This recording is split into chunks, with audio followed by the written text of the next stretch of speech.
Oh, I am recording. Oh, shit. Greetings, comrades. It's your favorite greasy socialist here, coming to you live from the Crimean Bridge. Well, not exactly.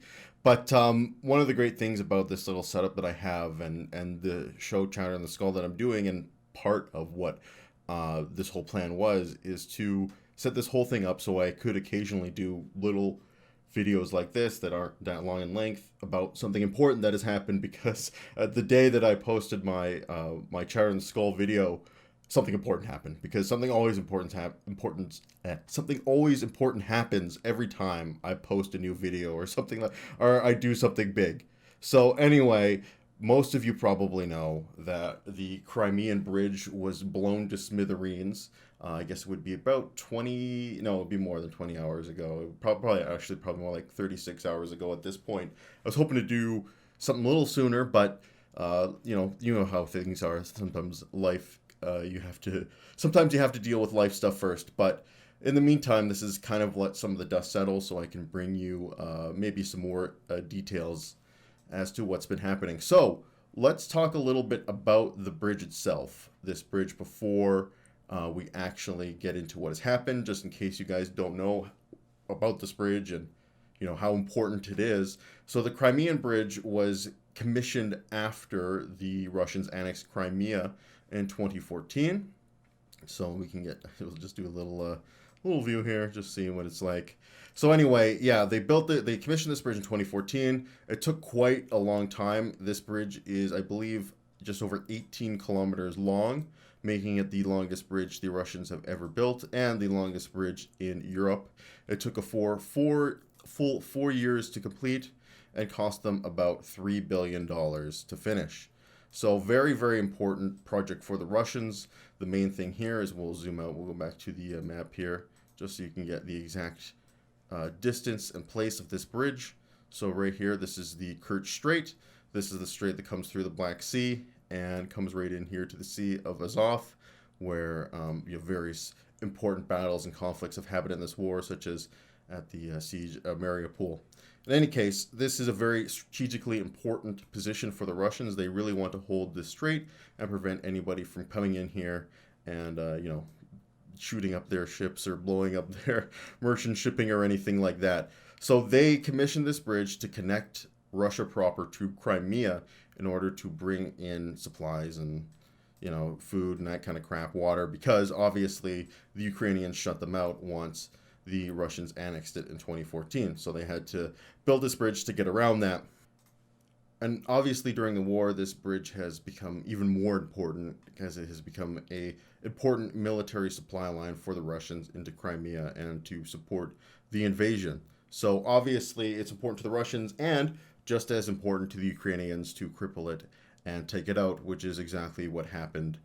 So at approximately 6 in the morning on the 8th of October, there was a large explosion on this bridge, which severely damaged it. Did not completely destroy it, but it destroyed at least one lane of roadway and severely damaged one railway track.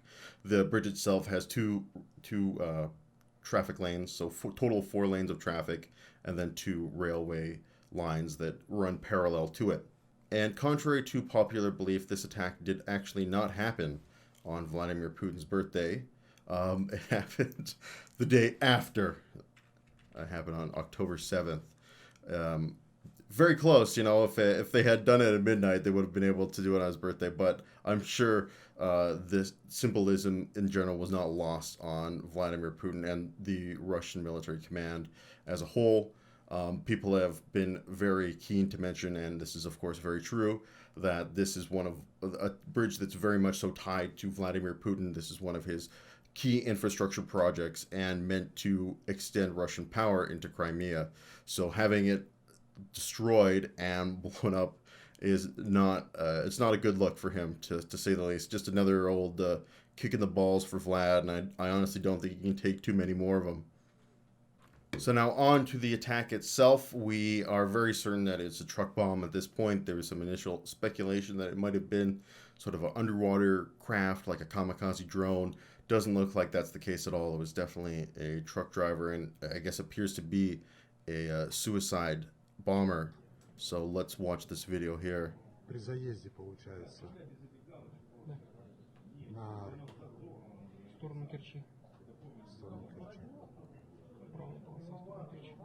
Boom, there you go. It was the first truck in front there. You think it's this one, but it's actually not. But yeah, the massive, massive explosion. Here we've got some security footage of a bit more of an extended look.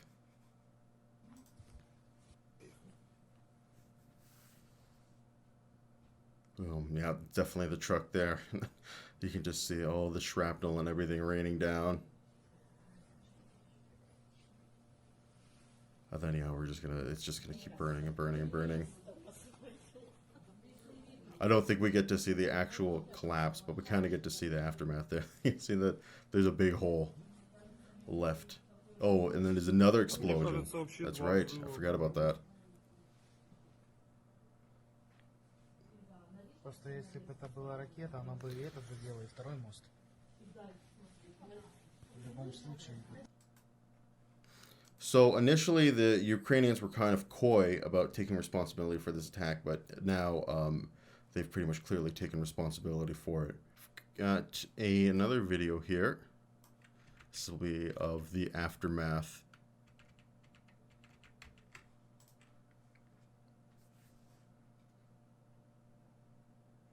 And then yeah, this is the rail car because there happened to be a train carrying fuel that was crossing at the same time. That was blown up simultaneously with the bridge. And here we have the video of the aftermath, where you can see that one section is completely obliterated, and the other side is, I mean, it's not, looks like most of the guardrails are gone. And of course, here's the railway section of the bridge. Not as badly destroyed, but one section that we know, one track, still to this, as now as I'm talking, is non-functional, is blocked. So one of the tracks is completely destroyed. I just thought this was funny while I was doing research for this little video and trying to find some articles. I found this one. This is from an Indian newspaper from July 9th. Ex-NATO commander suggests Ukraine blow up the Crimea Bridge. Yeah, I guess they took his suggestion. But to be fair, you know, it was a pretty obvious suggestion to begin with. So in the aftermath of this, I'm sure Vladimir Putin is freaking out and trying to figure out exactly who did this and how this happened. Apparently, this bridge has very sophisticated bomb scanning technology. You know, I'm not 100% sure what exactly they're using. This is just what the Russians have said and what other media outlets have reported, that apparently there's quite every vehicle that gets access to cross this bridge has to go undergo some sort of advanced bomb screening. Obviously, that didn't work out as well as they were hoping it to. So I'm assuming they're going to try and figure out exactly what happened. In the meantime, the Kremlin has announced that they have opened up at least one lane of traffic on this bridge and restored some partial functionality to it. This is the quick video from the Russian state media showing cars crossing the bridge. I remember as soon as I saw this, the first thing I thought was like, bro, you could not pay me enough money to cross this fucking bridge right now. This is like a death trap, right? Not only would I be fearing the entire time that there's going to be some sort of secondary attack, but, you know, the bridge's structural integrity is compromised. So, like, I'm crossing, like, the damaged part, and I'm, like, white-knuckling the whole time. Like, oh, my God, please don't collapse. Please don't blow it up. But, yeah, no, you could not pay me enough money to cross this bridge at this point. And apparently, as well, the part of the railway track has been restored. Right now, I do believe the busted-up fuel train is still stuck on the track. You can still see the wreckage. That being said, you know, they have been able to restore at least one lane of railway traffic on there. Regardless, though, it's tough to overstate the implications of this, both on a symbolic level and a military level. Again, like we talked about at the beginning, this bridge is tied very closely to Vladimir Putin, and on a symbolic level, like I said, it kind of really reflects one of what he sees as one of his crowning achievements, is the annexation of Crimea. And then, of course, on a military level, this is one of the main artery hubs, or excuse me, one of the main supply hubs and supply arteries into Crimea that supplies the Russian war effort, and having any type of hindrance on it is going to slow the Russians down considerably. We know that they've had a great deal of difficulty supplying their troops and logistical troubles to begin with, and this is only going to continue to exacerbate the problems for them. So let's wrap up on a couple of high notes here. This here is a picture of Ukrainians taking selfies in front of the new Ukrainian stamp, which they were able to get out in incredible speed. As you can see, it's the attack on the Crimean Bridge. We got some people taking some nice selfies in front of it. And then last, we'll end on a meme here. This is posted by one of our Discord members. This is posted by Dragon, one of our Discord members. I got a funny little Simpsons meme here with Bart with a Russian flag that says, "This is the worst day of the war."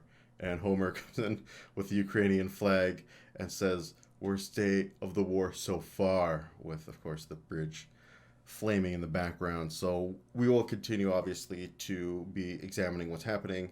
If anything else happens, I'll be able to hopefully give you guys new information and update you guys as things are unfolding. In the meantime, though, I hope you enjoyed this little, we'll just call it Chatter in the Skull mini episodes, where I can kind of deal with big and important issues that are happening that as they unfold. And in the meantime, you guys will have to sit tight till next Friday. I'm already working on the next episode, which is going to be, I guess I'll give you the preview here. It's going to be a culture war themed episode and how much I generally hate it and how stupid I think it is. And hopefully with that episode, I won't have to talk about it much more. And until that time, this has been Comrades signing off, and you guys take care.